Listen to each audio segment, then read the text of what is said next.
Hey everybody, it's Christine, up today for Scrapbook Adhesives by 3L. I am also using the Flavors of the Month kit from the Scrap Room, and this page kit is a St. Patrick's Day theme from Photo Play paper. I decided to not use it for a St. Patrick's theme page and just use it as a general lucky themed page. So I am adding two pictures of my son to the top of the layout, centering that, and I am going to build a big vertical line off of that.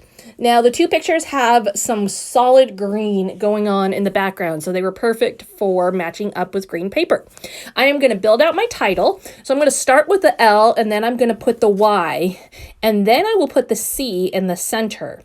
And the reason I'm building it this way is so that I make sure I get my spacing just right, because I wanted them to spread out all the way across the top of the photo, which was wider than they were originally on the sticker sheet. So just a simple way to make sure things go on there with the spacing that you want them to have.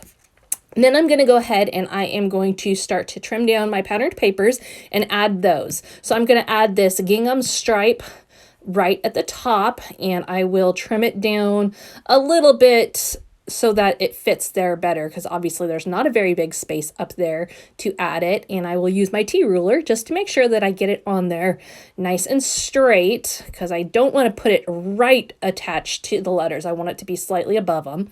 And then I will just trim off the excess for that. Now, I am using papers from this page kit as well as from the patterned paper kit that you can purchase as an add-on for the Scrap Room.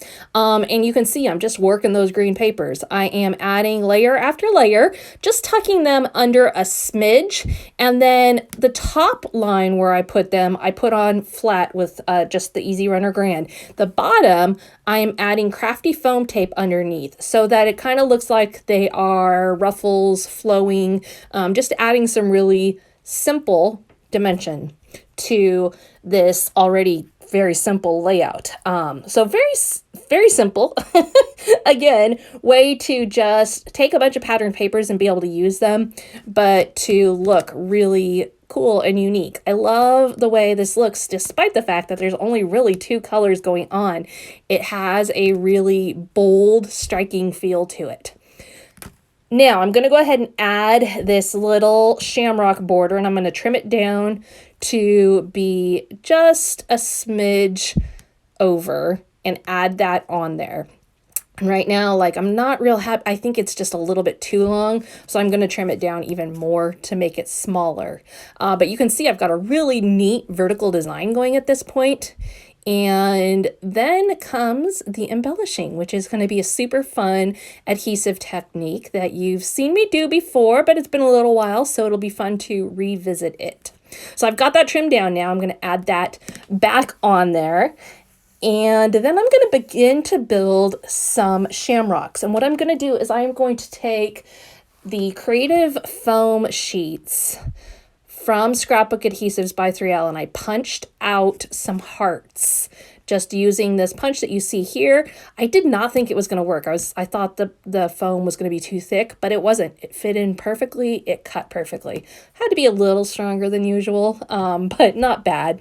And then I'm going to cut 3 for each one, and I'm going to build out shamrocks in my borders here, and then really build up my border even more. So adding those on, I'm going to put 3 on each side, but I'm going to stagger them. They're not going to be even. It's not going to be perfectly symmetrical at all. I'm also going to use the 3D foam strips to create a stem for each of my shamrocks. Originally I wanted to do 4-leaf clovers, but it didn't work. My heart punch it wouldn't work for that shape. So we went with shamrocks instead. I'm not Irish. I don't know a lot about this stuff, so if I'm saying anything wrong here as far as the title of what these shapes are and stuff, bear with me. You are free to point it out in the comments down below. I'm just going with the words that I know for this holiday and this theme. So creating these, the next step is going to be to adhere them to my border just by peeling off the back side, and then I will peel up the top part. And what I'm going to do with the top part is I am going to add those to foil. So I'm trying a couple different techniques.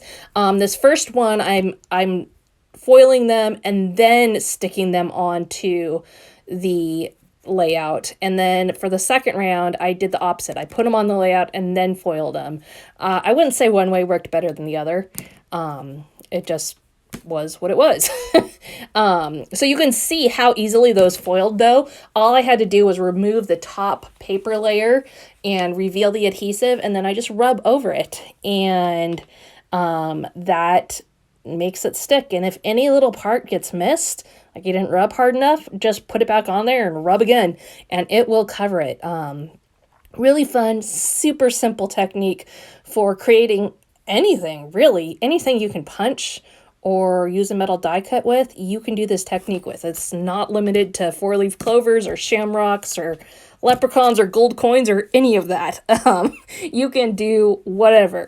So you can see now I've removed that adhesive. I'm adding them on there. And I do like to be kind of gentle with these after I have the foil, because I don't want it to get all cracked and vintage looking, I guess is the right word.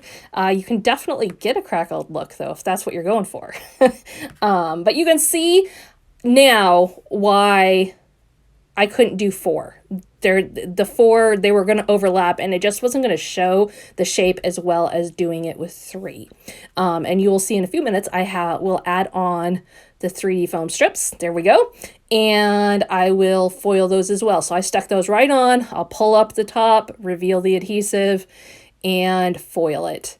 And really just using my leftover foil from earlier. You do want to make sure you get it on the foil part and not the sticky part. Now, while these shamrocks look great, it's still lacking a little bit. So what I'm going to do is pull out the sticker sheet from this page kit, and I am going to just start adding stickers all over the place. Well, by all over the place, I mean close to each of the shamrocks, complementing those, but it ends up going all up and down the layout. And I'm going to add just a variety of little stickers, big stickers, a mix, whatever I think from this sheet that will look good and add to the layout without being a complete distraction.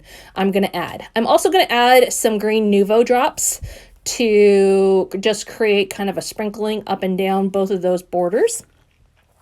And then that will be it. So not tons and tons of elements to this layout, and really not terribly difficult to create, but some fun little unique details for sure to be found. And if you are huge into St. Patrick's Day, what a fun page kit to work with for that holiday. If you're not into it, you can take it like I did and work with the lucky theme instead, or work with the rainbow stuff. There's a lot of things you can still do with this, even if St. Patrick's Day isn't something you necessarily take pictures of and celebrate in a big way. We do wear green. So there's lots you can play with it. As I said earlier, it's a fun kit and definitely some unique elements. And those creative foam sheets, lots you can do with those to add your own embellishments to a layout. Be sure to check out all the adhesives over at Scrapbook Adhesives by 3L, and be sure to check out this month's kits from the Scrap Room. I've got several other videos already up this month using those same kits, and there will be even more to come. And that is it for today. So thank you so much for joining me, and we will see you again next time.